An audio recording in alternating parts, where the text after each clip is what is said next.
All right, welcome back, folks. Today we have Fred Moskowitz with us to talk about his background, his success in real estate investing, and how you could potentially do the same thing he's doing to have more freedom, more cash flow, just generally a better life for yourself.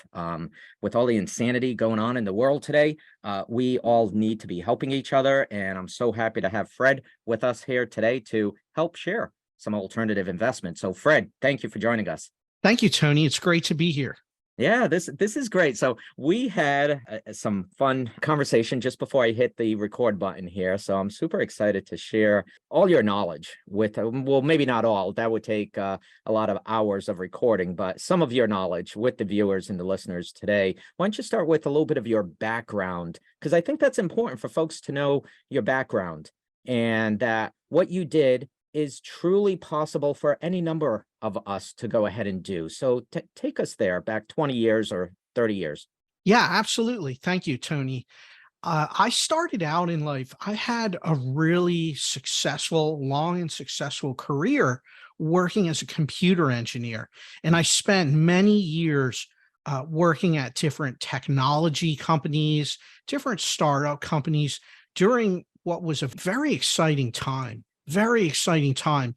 It was during the dot-com boom. I worked a lot at startup companies, tech companies, exciting industry. And unfortunately, after I watched my entire industry get flipped upside down during the bursting of the dot-com bubble, and if you can remember around that same time, that was immediately followed by the September 11th terrorist attacks. And so there was all this turmoil in the world. And the economy, especially the tech industry, was in shambles. And I realized that I was way too dependent on the income from my job because it was my only income source.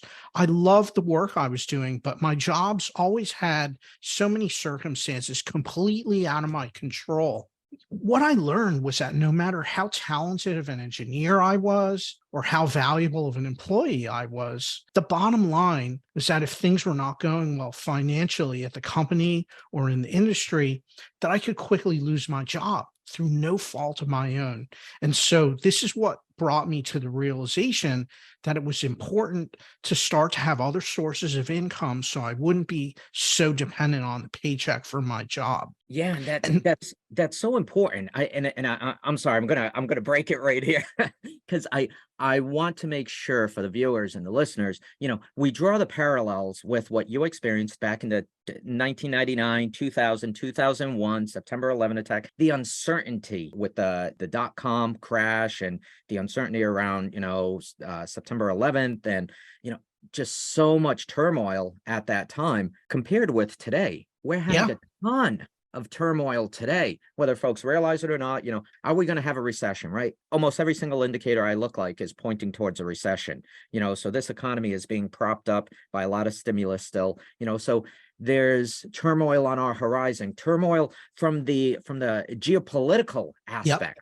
That's the big unknown, right? Something could happen any day out of nowhere and really shift things. So we want folks to be prepared going into that, right? We don't want them to think about it when they get laid off or, think about it after the event, whatever the event is, happens, right? We want them to be facing into it like you faced into it, the early 2000s. So, that's so true. And there's other scenarios as well, Tony, that I think are important to consider. The main message I have is build up other sources of income, because consider this, life happens, right? Just about everyone will go through one of these experiences, whether you encounter health issues, either yourself or someone close in your family, or you have the birth of a newborn and you want to take time to spend with your newborn child, all of these different scenarios. And if you have other sources of income, that gives you so much flexibility and options. And isn't that what we all want in life ultimately, is to have options and freedom to make the choices we want? Yeah, It's so yeah. important. You're spot on because there's so many folks I'll talk to at conferences or on the phone or whatever it is, and it's like, well, what do you want? Like, what's your goal? And it could be like, they'll be like, well, I want more cash flow, or I want a good retirement income, or I want to lose 30 pounds or whatever it is, right? And at the end of the day, it really comes down to freedom. Yeah. We all want freedom. We all want freedom of choice to be able to pick the best selection of food we want when we go to the grocery store, or the ability to have our own garden. We want the freedom to be able to do that. We want the freedom in retirement to have a good retirement, right? So we have to plan for that, to have that freedom in retirement to either travel or to stay home and play golf if the golf is our thing, right? Or whatever it is, right? We want that freedom, and being able to, obviously, wealth, from the stand of, I'm going to say, cash flow, making sure we have the cash flow to be able to support that freedom, support that quality of life, is really going to be the essence of this conversation, because I totally agree with you. And I chat about it many times on this channel. About, many folks have a one-legged stool, and it's based solely on one leg rooted in a W-2 job, which is okay. I never talk bad about people having a W-2 job. That's okay. But we want to educate folks on why they need to add more legs to that Yes. stool.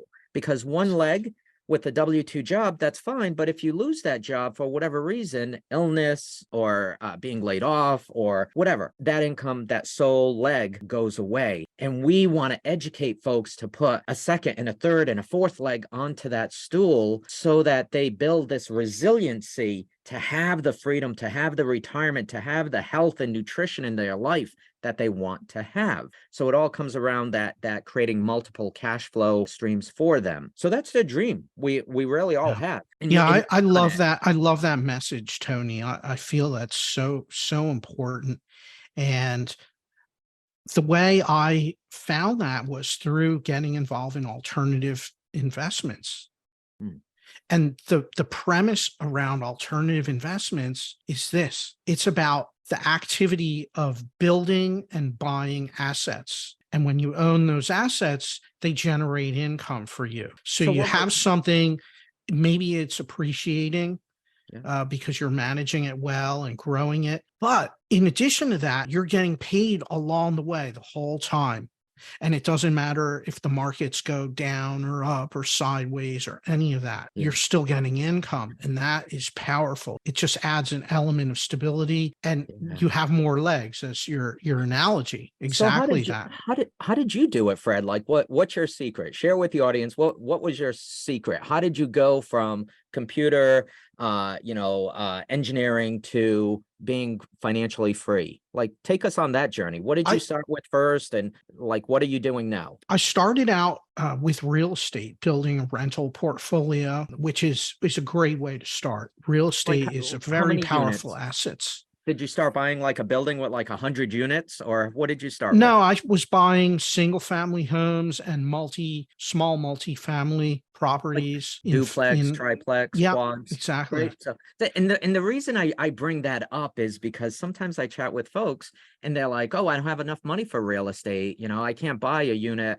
a building with like 10 or 12 or 30 units." And I'm like, "You don't have to start there." So many of us started with either a condo or a single family home or a Yeah. duplex. Start simple, start there, right? And so that's why I stopped you, Fred. I'm sorry, but Yeah. that's so important, No, so exactly. powerful. Start in the way that makes sense for you, and then you grow and evolve from that.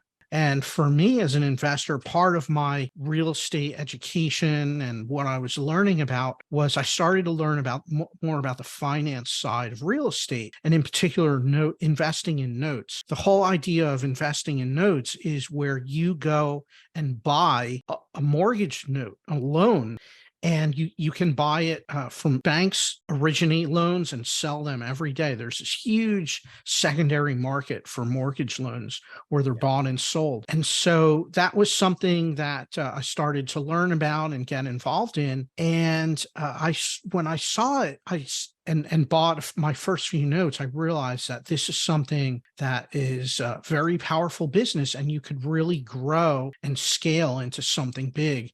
And that's what I started to focus on, So is what? So building up a portfolio of mortgage notes. And the beauty of it is we could buy mortgage notes all over the US. and Like so when it's you not like it has to be right where you live. It can be, but yeah. we're buying nationwide, which adds a lot of diversification. You have geographical diversification, you have diversification because your capital spread out over many deals. You have Yeah. diversification because real estate is local market based, and now you're across all these different markets. So when you talk about buying notes, you're Mm. talking about buying the actual mortgage on a Yes, home. Like my home, I have a mortgage on it, right? So right now that mortgage is held by the bank, yes, but sometimes the bank, off on the side, the bank will end up selling that mortgage to somebody else. So correct. they'll offer it up. My mortgage will be offered up by my bank, and somebody else, Fred, can come along and buy my mortgage and service it. And then when I send in my payment, it actually goes, in essence, to Fred to be able to pay my principal and my interest. Now, some folks are going to think, wow, that sounds really hard. How am I supposed to play the role of the bank? It's just me. I don't have a staff. I don't have bookkeeping. And it sounds hard and very complex. Why don't you walk us through, like, how do you do that? Like, whether you have a service company helping you Yeah, to do all yeah, that's a that? great question. Great question, Tony. Yeah, absolutely. We use loan servicing companies to handle the day-to-day management of the loan. And a loan servicing company, what they do is they do a lot of the detailed work. They collect the payments from the borrower. They take phone calls. They prepare the tax statements at the end of the year. They keep track of the amortization schedule on the note to take care of all of that. And think about it like this: the same way that a property manager manages a rental property on behalf of the owner, the Mhm. loan servicing company manages the note on behalf of the lender. Mm. And so they take care of a lot of the day-to-day activities and the compliance requirements, which that's a big part of it as well. That allows us as note investors to focus on finding notes to buy and putting those transactions together. Now, here's another detail: is for someone looking to get started in note investing, there's two ways to do it. There's an active approach and a passive approach. The active approach is going and acquiring a portfolio of notes and building that up over time. And that's great. It is work. It takes time to learn and get up to speed and put your vendors together, put your team together. Now, the passive approach for some people is a great option, where you invest in what's called a note fund, a mortgage note fund. And a mortgage note fund is where the fund managers raise capital from investors through an offering. They pool all that money together, and then they will go out to the secondary note market and buy notes in bulk quantity. And when they do that, they're able to negotiate better discounts. They have better access to notes. And for the investor, they're able to leverage the expertise, the experience, the relationships that the fund managers have, and they're earning a passive cash flow stream, which is great. Because let's face it, not everyone has the time it takes to dedicate to this, right? You Yeah. might be a busy professional or a business owner, and you're focused on your work, on your profession, and so it might be a better option to invest in a note fund. Now, on the other hand, if you have a lot of time and you want to be active in the business, great. Then you go in the active approach, where you pursue the education and you get your hands involved in the workings of the business. Yeah, so this is very similar, and I know this audience that we're sort of speaking to the listeners and the viewers. They're very familiar with being active or passive in terms of purchasing real estate. Yeah, So if it's they very want to buy a duplex, they'd be an active investor, buy a duplex. They have to do all the due diligence on Mhm. that duplex. Is it in the right zoning? What's the insurance going to be? Do I want to have a property manager? What are the tenants like? What class of tenant is it going to be?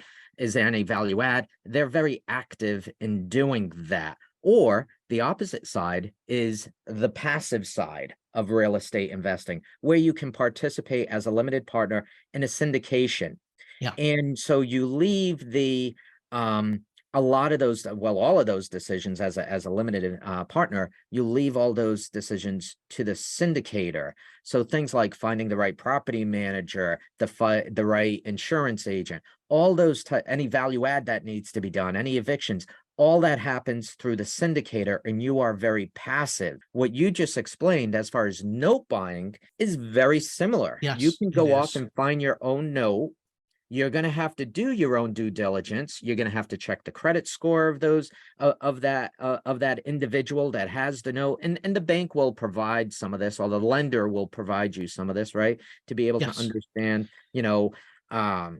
who the borrower is, the quality of the borrower. You'll have to go off and take a look at if the note or the mortgage, the principal left on it is, say, $75,000 of mortgage left, but the property is worth $500,000. Well, that probably is very low risk, because if Yeah. all they have left to pay is 75,000 and the property's worth 50,000, chances are they're not going to default on that. But if you do your due diligence as a active note buyer and you find the note is 75K, but the property is only worth 50K, right? to go that end of Yeah, it's a the very spectrum, different scenario. it's a very so as a active note buyer, there's some due diligence you have to do. Oh, But yes. again, I love the way you painted the scenario of, well, you can also be passive, where there's companies, I don't want to say syndicators, but there's companies out there that create a fund to go off and buy many, many notes, and that they have the expertise for doing the due diligence. And in a fund, it also reduces the risk, the overall risk, It because an does. Yeah. active note buyer, you're going after one note. You're investing Exactly. in one note, whereas in a fund, it's going to have, I Yeah, don't know, your 50 capital notes. can be spread out over hundreds or thousands of notes. Exactly. Yeah. Yeah.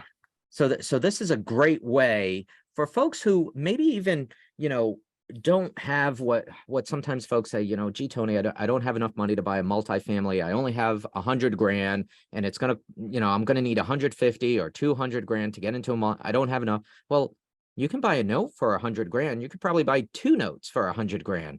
You can invest in a note fund with 50 grand, 100 grand. That's very doable, right? I'm Yeah. thinking, Yeah, absolutely. right? So Absolutely. There's a lot of options. And the beauty of it is there's no right or wrong answer. It's a very personal decision. And so I have these kinds of conversations all the time with investors to explore that. And really the question is what's right for you, for your personal situation. yeah. And then you have that conversation and explore that. So how many notes would you say, since you've gotten into this, how many notes have you held? More or less. Uh, I, I have no idea. I've lost track. I've lost More than track. Some of them, 100? some of them come quickly because here's the interesting thing. When we buy notes, we buy them at a discount. So we buy them for less than the loan balance. And what happens is there's an element of randomness with mortgage notes. And here's why. Think of this statistic. The average life of a mortgage note, residential mortgage note in the United States is 5 to 7 years. And after that time, what happens most likely is the borrower refinances the property, or they sell the property because they're moving into a larger home or moving into a smaller home or moving into a better school district or some type of life scenario, moving for job reasons. And so loans get paid off, and you never know when that might happen. And as the lender, you don't have control over that. You can't dictate. Borrowers always have the right to pay off the loan at any Yeah. time and clear the lien. And so you never know when you get that phone call from the title company requesting a payoff for the loan, and you know that, oh, okay, this loan's going to be sold or refinanced in a couple of weeks. That's it. It happens that quick. And so your capital comes back. And so what do you do? For us as good investors, we want to keep our capital at work. So you turn around and go and buy more notes with that Put it back to capital, work. put it Yeah. back, because the money you have where you're sitting on it, it's earning a 0% rate of return. Right. And that really puts a drag on your portfolio. That's the detail. It's that randomness where you never know. So for us as note investors, one of our ongoing objectives is to always keep our capital at work. And there's so much to this that there's no wrong answer. If Yeah, notes aren't your things and you decide to be an active investor in duplexes, that's great. That's okay. If you decide to go into real estate syndications, that's okay. If you decide to do note investing, that's okay too. There's no right or wrong to any of yeah, this. All we're doing is presenting the viewers a different alternative to create cash flow. And let that's really what we're after, is helping people create cash flow. yeah, absolutely. Let's talk about some other alternative investments, some other Yeah. ways to earn cash flow. Yeah. There are many, right? We have real estate, the most common, but and mortgage notes, which is the area I focus on. But what about royalties? Royalties can come from owning the rights to a patent Yeah. or owning the rights to a movie, Yeah. music, books, Yeah. digital courses that are sold online. We have all of these. You can own a business. Maybe it's an online business or a bricks and mortar business, whether you're involved in operating it or not, that pays out dividends to the owners. Yeah. You have that. You know, there's all manner of equipment leases. Think about this: equipment leases, auto leases is huge. You know that every major auto manufacturer has a separate company built to do their financing. It's a big business. But also there's equipment leases for, think about your local construction contractor in your city or town, that they have to buy backhoes Yeah. and paving equipment and all of this big stuff, big equipment.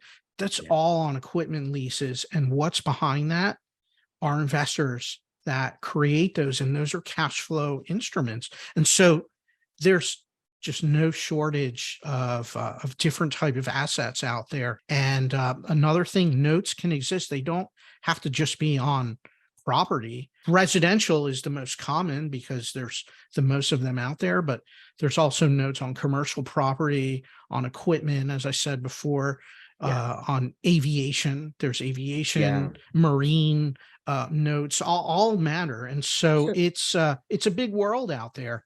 All it takes is learning a little bit about it, and you can find opportunities out there in the marketplace.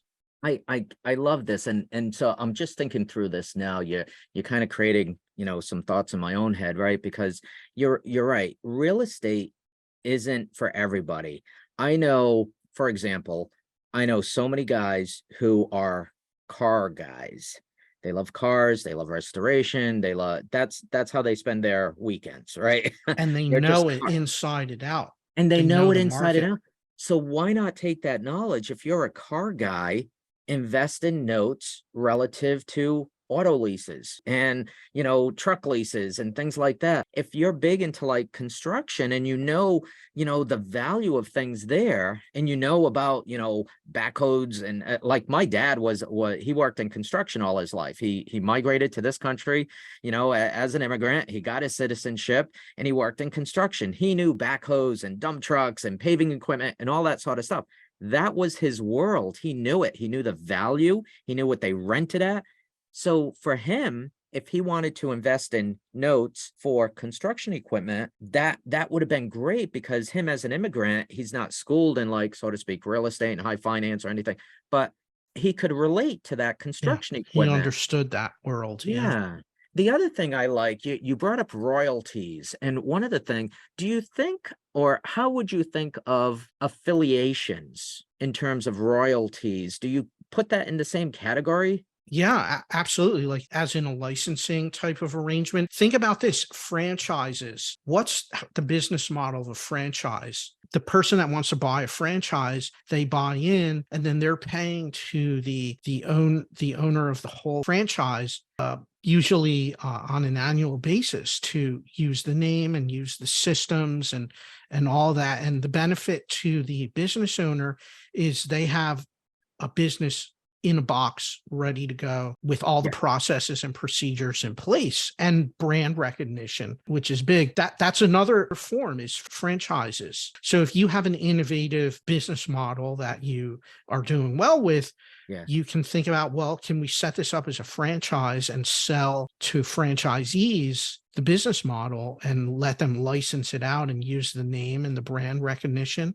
We see this with many businesses Yeah. all over. It's very popular. I want the audience and the listeners to be creative, to spend some time thinking about using affiliations to create additional cash flow for themselves. And it doesn't have to be super sophisticated. And I'll give you an example, right? Think of it from the standpoint of, and I know an individual who did some element of this, right? It's not exactly this, but it falls into this category. He was a police officer. And so he dealt with criminals. He dealt with people who had their houses broken into and their cars sitting in their driveway broken into. He's a police officer. This is what he dealt with. And so what he ended up doing was, so he has a W-2 job.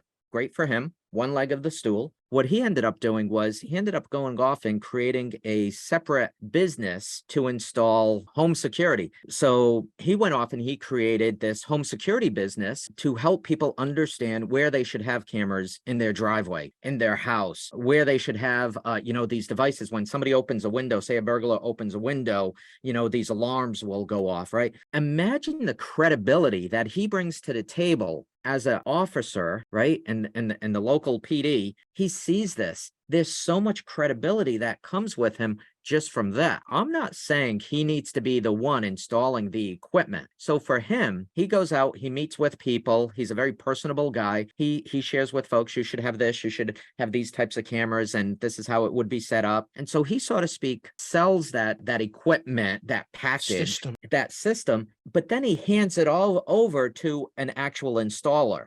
So when the installer actually does the work and actually gets the paycheck, my friend ends up getting a cut, right? Yeah. He'll get $1,000 or $2,000 from that person who So ended up installing that. That's a form yeah. of affiliation, right? It is. It is. And And this he is gets paid for his design, his expertise, and the yeah. skills and knowledge he had to put that together Yeah. on paper. And you can do that with a lot of different businesses out there. So if you have the capital to go off and do a franchise, great, because there's a lot of goodness that comes there with all that franchises bring. But if you don't have that much capital and you're starting with next to nothing or nothing, like this individual did, I mean, there wasn't a lot that he invested in terms of money into his business Yeah, what's going his around time? selling these. It was just his time. Yeah. Right. And then he started getting name recognition, and then, word of mouth takes over, and people on Facebook say, hey, do you know anybody who installs home security system? I'd like to have one, right? We have all this craziness going on in the world today, right? Yeah. We want to protect ourselves. So there's a lot of word of mouth going on Facebook and social media. I mean, he's getting a great second income stream as a result of doing this, let's call it affiliation. Yeah, So that's fabulous. I love that. Love that yeah, example. awesome what he's done. So no, this is great. So Fred, I so appreciate you. I know you have a book where you educate folks on a lot of different aspects. Why don't you mention the book and talk a little bit about that? Yeah, absolutely. Thank you, Tony. The book is called The Little Green Book of Note Investing. It's available on Amazon. If you go to Amazon, you type it in and it'll come right up. And with the book, what I set out to do was to provide a high level overview of note investing, how it works. Why is it that banks sell loans on the secondary market? As well as some of the tactical pieces, how to go out and find notes, how to evaluate notes, Mm, how to evaluate a mortgage note fund if that's what you're interested in. And also I have several chapters dedicated to what is one of my most favorite topics, which is how to utilize retirement funds, retirement accounts to do note investing in. Mm. And the beauty in doing that is that you get to, if you do note investing, whether it's in a fund or individual notes, in your retirement account, you get this preferential tax treatment, which is powerful because especially if you have a Roth IRA, you can do note investing and pay no taxes at all on any of the gains. And that's powerful when you compound that over time. It's a powerful strategy. It's something I always encourage everyone to look into. And so we have a couple of chapters explaining how that works, how to do that. And a lot of people, they're excited about note investing. They want to get started, but they realize you have to have capital to buy notes. Notes are bought in cash transactions. And so a great source of capital is retirement account funds. And just about everyone has an old 401k or an old IRA account from a prior employer that maybe is not performing as well as you would hope. And so here's a great opportunity to put that money to work for you. And I always say this, think of having those dollars working as your employees working on your behalf and That's right. generating that income for you. That's right. No, that's powerful stuff. So, so you have the book. I know you're an educator in so many different ways. I know you have your website as well. Why don't you mention your website and what you offer there as far as education, your newsletter, all that sort of stuff? Yeah, absolutely. Thank you. My website, you can go to fredmoskowitz.com to reach my website and connect with me.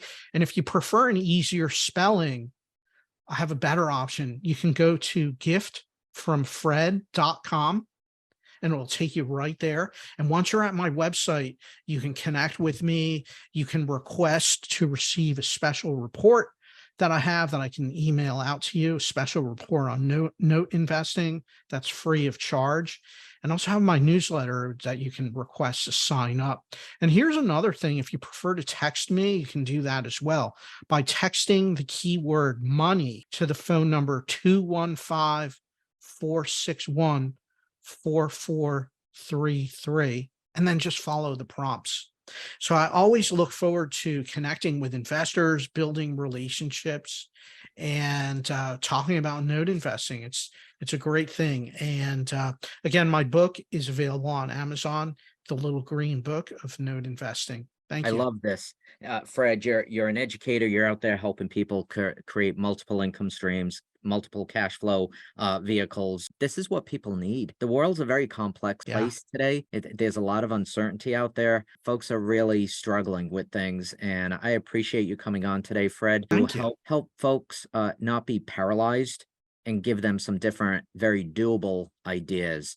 So, Fred, thank you so much for being on today. Appreciate Thanks you. for having All my right. pleasure. Thank you.